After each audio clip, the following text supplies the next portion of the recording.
ত্রয়োদশ জাতীয় সংসদ নির্বাচনে ভূমিধস জয় পেয়েছে বাংলাদেশ জাতীয়তাবাদী দল বিএনপি।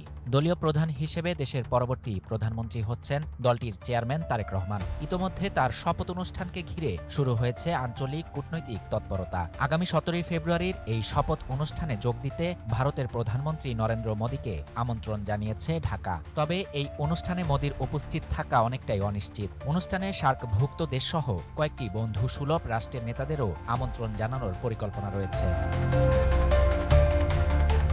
ভারতীয় সংবাদ মাধ্যম হিন্দুস্তান টাইমসের প্রতিবেদনে বলা হয়েছে, শনিবার 14 ফেব্রুয়ারি গভীর রাতে ভারতের কাছে আমন্ত্রণপত্র পৌঁছে দেয়া হয়। এর কয়েক ঘণ্টা আগে বিএনপি নেতারা জানান, শপথ অনুষ্ঠানে আঞ্চলিক দেশগুলোর নেতাদের আমন্ত্রণও জানানো হবে। তবে 17 ফেব্রুয়ারি মুম্বাইয়ে ফ্রান্সের প্রেসিডেন্ট ইমানুয়েল ম্যাক্রোর সঙ্গে দ্বিপাক্ষিক বৈঠকের সূচি থাকায় নরেন্দ্র মোদীর ঢাকায় যাওয়ার সম্ভাবনা কম বলে সূত্রগুলো জানিয়েছে।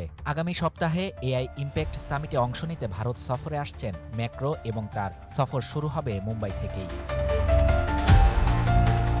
অবশ্য মোদী যোগদান না করলেও তারেক রহমানের শপথ অনুষ্ঠানে ভারতের পক্ষ থেকে একজন জ্যেষ্ঠ নেতা প্রতিনিধিত্ব করতে পারেন। সম্ভবত ভারতের উপরাষ্ট্রপতি বা পররাষ্ট্রমন্ত্রী ঢাকার ওই শপথ অনুষ্ঠানে যোগ দিতে পারেন। বিষয়টি সম্পর্কে অবগত কয়েকজন ভারতীয় কর্মকর্তার বরাত দিয়ে প্রতিবেদনে বলা হয়েছে, ভারত বাংলাদেশের সঙ্গে তাড়াহুড়ো করে সম্পর্ক পুনর্গঠনের চেষ্টা করতে চায় না। যদিও সম্পর্ক তলানিতে নেমে যাওয়ায় তা পুনরায় পুনর্গঠন করা এখনও দিল্লির কাছে অগ্রাধিকার। বলা হচ্ছে, অনুষ্ঠানে পাকিস্তানের প্রধানমন্ত্রীও আমন্ত্রিত হতে পারেন। এমন পরিস্থিতিতে একই মঞ্চে ভারতের পক্ষ থেকে উপস্থিতির বিষয়টিও বিবেচনায় রয়েছে।